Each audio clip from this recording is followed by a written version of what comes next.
Hi friends, बहुत बहुत स्वागत है आपका हमारे चैनल पर। फ्रेंड्स, कैसे हैं आप? आई होप अच्छे होंगे, है ना। सदा खुश रहिए और मुझे भी अपना प्यार और सपोर्ट दीजिए ताकि हम भी अपने जीवन में आगे जा सकें।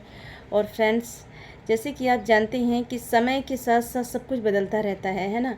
और जैसे हमारे अगर जैसे हम छोटी उम्र की हमारी जैसे बुद्धि रही होगी ना, तो अक्सर देखा जाता है हम 20 या 22 साल 25 साल की उम्र में उस दिमाग के हम नहीं रह जाते हैं। इसका संबंध कहीं ना कहीं हमारी आत्मजान से होता है ना। जहाँ आत्मजान की जब अनुभूति होती है ना, तो व्यक्ति कठिन से कठिन परिस्थितियों में भी स्थिर रहता है ना। उसकी जो भावनाएं, क्षमताएं, जो विशेषताएं जो होती हैं, तो उसके बारे में हमारा धीरे धीरे जो है तो वह जागरूक होने लगता है ना। और समय के साथ साथ आत्मज्ञान भी बढ़ता है और वह कभी स्थिर नहीं होता है, वो सदा हमेशा मतलब बदलता ही रहता है। जैसे जैसे आप जीवन में बढ़ते हैं आगे, तो आपको खुद के बारे में जानने और खुद के बारे में जो जागरूक होने की जो क्षमता है ना, वो धीरे धीरे क्या है, वो बदलती रहती है। ज्ञान तो अच्छा है, बहुत श्रेष्ठ है, लेकिन आत्मज्ञान जो होता है ना, तो वो और भी ज़्यादा श्रेष्ठ है ना।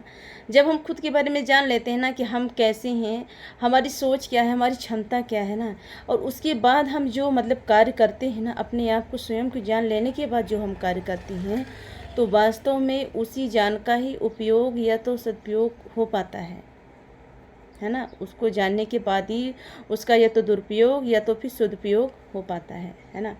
जैसे आत्मज्ञान का संबंध तो सबसे बड़ा एक वातावरण से भी होता है।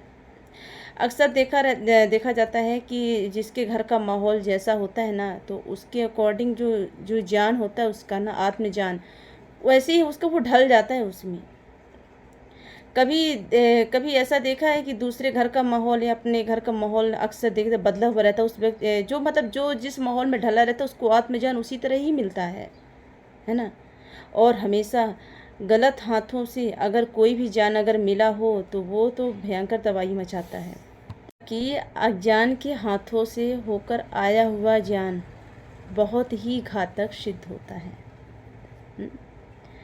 ना। जैसे किसी ने अगर आपको गलत रास्ते पर आपको बता दिया कि ऐसे ऐसे मतलब करना है, और अगर आपके पास आत्मज्ञान नहीं है कि ये सही और गलत क्या करना है, तो वो तो बहुत ही घातक सिद्ध होता है ना। जैसे कि कोई व्यक्ति आपको गलत रास्ता बता रहा है, ठीक है, तो वहाँ पर आपका आत्मज्ञान ही है जो आपको गलत रास्ते से जाने से रोकता है ना। जैसे कहते हैं, बड़े बुजुर्ग कहते हैं ना कि तुम्हारी खुद की बुद्धि कहाँ गई थी, खुद की बुद्धि क्या कर रही थी, है ना।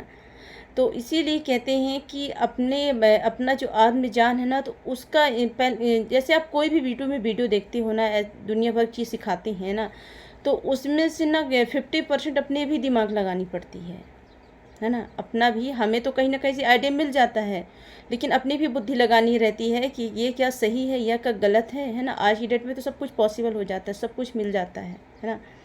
तो इसीलिए कहते हैं कि जब सब कुछ समय के साथ बदल रहा होता है, तो अपने दिमाग का भी इस्तेमाल, हमारा जो आत्मज्ञान का इस्तेमाल अगर हम ज़्यादा से ज़्यादा करें, यानी कि दूसरों के बातों में ना आकर अपने ही आत्मज्ञान का अगर हम इस्तेमाल करें, तो वो हमें सही रास्ते पे ले जाएगा। अक्सर देखता है कि कोई व्यक्ति अगर गलत रास्ते पे जा रहा हो, तो एक बार अंदर से उसकी आवाज़ ज़रूर आती है कि ऐसा नहीं करना है ना। वो हमारी अंदर से एक आत्मज्ञान की आवाज़ होती है, अपनी अंतरात्मा की आवाज़ होती है कि ऐसा नहीं करना है ना। और वो आवाज़ सबको सुनाई नहीं देती है। कोई इग्नोर कर देता है, कोई सोच में पड़ जाता है कि हमें ऐसा करना चाहिए कि नहीं, है ना। तो आज की हमारी वीडियो यहीं तक है और आपसे हम मिलते हैं नेक्स्ट वीडियो में। हमारे चैनल को लाइक और सब्सक्राइब ज़रूर करें। धन्यवाद।